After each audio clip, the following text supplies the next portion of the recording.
High, আমি সৈনিক। আজকে তোমাদের জন্য যে রচনাটা নিয়ে এসেছি সেটা 2026 মাধ্যমিকের জন্য প্রচণ্ড ইম্পর্ট্যান্ট। পরিবেশ দূষণ ও তার প্রতিকার। তোমরা চ্যানেলটাকে সাবস্ক্রাইব করে দিও, লাইক কমেন্ট করো, আর পারলে শেয়ার করে দিও যদি ভালো লেগে থাকে রচনাটা। আর যদি কোনোভাবে তোমাদের মনে হয় যে প্রবলেম আছে তাহলে আমাকে কমেন্ট করে জানিও। তো চলো দেখতে থাকো আজকের রচনা পরিবেশ দূষণ ও তার প্রতিকার।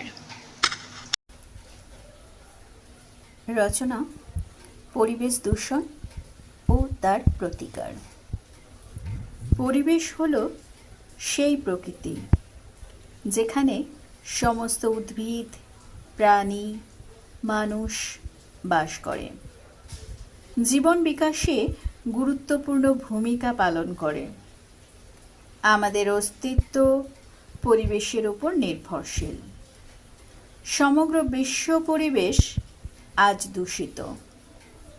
যন্ত্রমানবের বিষাক্ত নিঃশ্বাস, পারমাণবিক বোমা, নদীতে বর্জ্য পদার্থ ফেলা, সর্বোপরি গাছ কেটে প্রকৃতির ভারসাম্য নষ্ট করে দিচ্ছে মানুষ।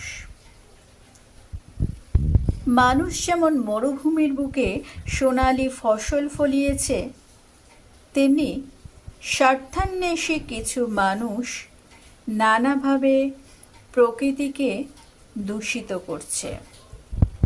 জনসংখ্যা বাড়ার সাথে সাথে বন ধ্বংস হচ্ছে, ফলে অনেক দরকারি গাছ বা অনেক প্রজাতির পশু বিলুপ্ত হয়ে যাচ্ছে।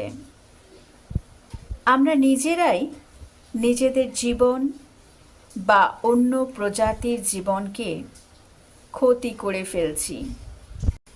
মানুষ তার নিজস্ব প্রয়োজনে বা ব্যক্তিগত চাহিদা পূরণের জন্য প্রকৃতিকে কাজে লাগায়।